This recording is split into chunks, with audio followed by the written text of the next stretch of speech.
Hello అండి. Welcome to my channel Padmini cook book.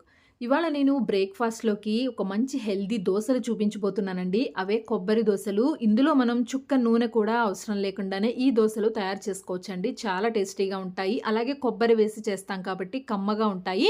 ఈ దోసల్లోకి perfect combination కూడా కొబ్బరి చట్నీయే అండి. నా స్టైల్‌లో కొబ్బరి చట్నీ చాలా సింపుల్‌గా ఎలా తయారు చేసుకోవాలో చూపించేస్తాను. ముందు ఈ దోసలు తయారు చేసుకోవడం కోసం ఒక బౌల్ తీసుకొని అందులోకి 2 కప్పుల దాకా రేషన్ బియ్యం తీసుకున్నానండి. దోసల కోసం రేషన్ బియ్యం అయితేనే టేస్ట్ బావుంటాయి. మీ దగ్గర నార్మల్ రైస్ ఉన్నా కూడా తీసుకోవచ్చు.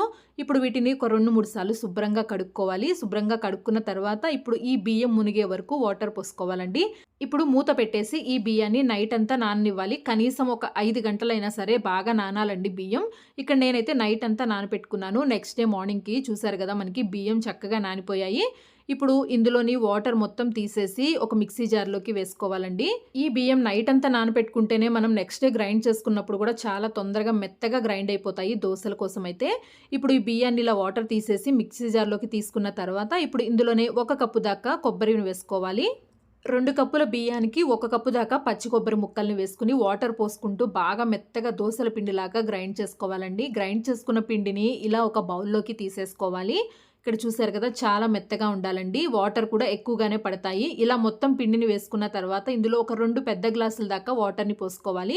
ఈ పిండి మనకి జారుగా ఉండాలండి. అంటే మనం రవ్వ దోసలకి ఎలా అయితే బ్యాటర్‌ని ప్రిపేర్ చేసుకుంటామో ఈ దోసలకు కూడా అలాగే ఉండాలండి. చూసారు కదా! ఇలా గరిటె జారుగా ఉండాలి. వాటర్ అయితే కొద్దిగా ఎక్కువగానే పడతాయి. ఇక్కడ నేనైతే 2 గ్లాసుల దాకా వాటర్‌ని తీసుకున్నాను. పిండి బాగా పలుచగా ఉండాలి. తర్వాత ఇందులో రుచికి తగినట్టుగా ఉప్పుని వేసుకోవాలి. ఉప్పు కూడా వేసేసి ఒకసారి మొత్తం మిక్స్ చేసేసుకొని పక్కన పెట్టేసుకోవాలి. ఇప్పుడు ఇందులోకి నేను కొబ్బరి చట్నీ చూపించబోతున్నానండి. చాలా సింపుల్‌గా టేస్టీగా ఉంటుంది కొబ్బరి చట్నీ అయితే. దీనికోసం ఒక మిక్సీ జార్ తీసుకొని అందులోకి 1 కప్పు దాకా ఇలా పచ్చి కొబ్బరి ముక్కల్ని వేసుకోవాలి. ఈ దోసల్లోకి పర్ఫెక్ట్ కాంబినేషన్ కొబ్బరి చట్నీ అండి. పల్లి చట్నీ కూడా బాగోదు. కొబ్బరి చట్నీ అయితేనే టేస్ట్ బావుంటుంది. తర్వాత ఇందులోనే ఒక గుప్పెడు కొత్తిమీరని వేసుకోవాలి. అలాగే ఒక పావు కప్పు దాకా పుట్నాల పప్పుని కూడా వేసుకోవాలి. అలాగే 1 టీ స్పూన్ దాకా జీలకర్రని వేసుకోవాలి. కారానికి తగినట్టుగా ఇక్కడ నేనైతే ఒక 5-6 పచ్చిమిర్చిని తీసుకున్నాను. తర్వాత ఒక చిన్న ముక్క చింతపండును కూడా వేసుకోవాలి. తర్వాత రుచికి తగినట్టుగా ఉప్పుని కూడా వేసుకోవాలి. అంతేనండి. ఇవన్నీ వేసేసుకొని బాగా మెత్తగా పేస్ట్ లాగా గ్రైండ్ చేసుకొని ఇందులోకి పోపు పెట్టేసుకోవటమే. చాలా సింపుల్ అండి. ఇలా గనక కొబ్బరి చట్నీ తయారు చేసుకోండి. టేస్ట్ అయితే చాలా బావుంటుంది. ఇప్పుడు దోసల కోసం పెనాన్ని బాగా హై ఫ్లేమ్‌లో కాలనివ్వాలండి. పెనం బాగా హై ఫ్లేమ్‌లో కాలిన తర్వాత ఇలా మనం రవ్వ దోసలు వేసుకున్నట్టుగా పెనమంతా కూడా దోస పిండిని ఇలా స్ప్రెడ్ చేసుకోవాలి.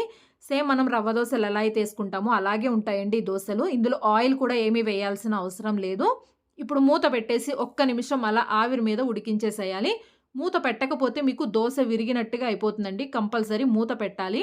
ఇలా మూత పెడితే ఒక్క నిమిషం సరిపోతుందండి. ఇలా చూసారు కదా! దోస ఆవిరి మీద చక్కగా ఉడికిపోతుంది.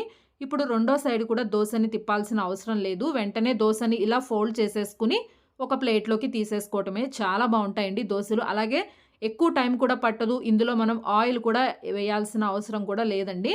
ఇప్పుడు ఈ దోసని ఒక ప్లేట్‌లోకి తీసేసుకోవాలి. రెండో దోస వేసే ముందు కూడా చూసారు కదా! పెనం ఇలా బాగా కాలుతూ ఉండాలండి. పెనం బాగా కాలితేనే మనకి దోసలు బాగా వస్తాయి. ఇప్పుడు పిండి మొత్తం పెనమంతా ఇలా స్ప్రెడ్ చేసుకున్న తర్వాత ఆయిల్ ఏమి వేయాల్సిన అవసరం లేదు. మళ్ళీ ఒకసారి మూత పెట్టేసి ఒక్క నిమిషం ఆవిరి మీద ఉడికించేస్తే సరిపోతుంది. ఎక్కువ సేపు కూడా అవసరం లేదండి. ఒక్క నిమిషం సరిపోతుంది. ఒక నిమిషం తర్వాత చూసారు కదా! ఆవిరికి చక్కగా ఉడికిపోయింది. ఇప్పుడు ఈ దోసను కూడా ఫోల్డ్ చేసేసుకొని ఒక ప్లేట్‌లోకి తీసుకోవాలి. ఈ దోసలు మూత పెడితేనే ఆవిరి మీద చక్కగా కాలుతాయండి. లేదంటే విరిగిపోతాయి దోసలు మనకి పర్ఫెక్ట్‌గా రావు.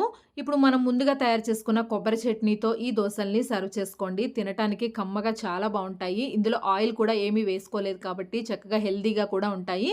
తప్పకుండా ట్రై చేయండి ఈ దోసల్ని.